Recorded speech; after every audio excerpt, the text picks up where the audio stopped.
ay rated SPG. Striktong patnubay at gabay ng magulang ang kailangan. Maaaring may masiselang tema, lengguwahe, karahasan, sexual, horror o droga na hindi angkop sa mga... Tuluyan na ngang nakauwi itong si Betsy sa ginawa nga niyang masama dito nga kay Gina at sa magiging anak nga niya. Karma nga ito kay Betsy, kaya naman nga't masisira nga ang pangarap nga niyang maging mayaman sa ibang bansa.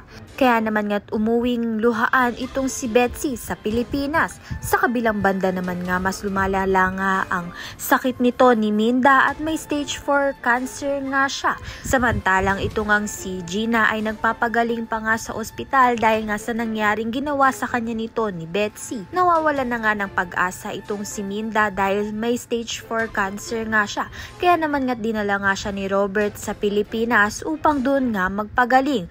Lingid sa kaalam nga nito ni Robert at ni Gina na dito na nga gagamitin ni Betsy ang pagkakataon upang makipaghiganti nga at sirain ang buhay nga at pamilya nga nito ni Gina.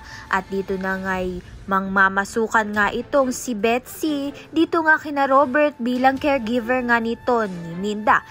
Ngunit ito ngang si Minda dahil nga mahina na ay gagamitin naman nga ni Betsy ang tsansa upang landiin nga itong si Robert at aagawin niya nga ang lahat ng para nga kay dito kay Gina.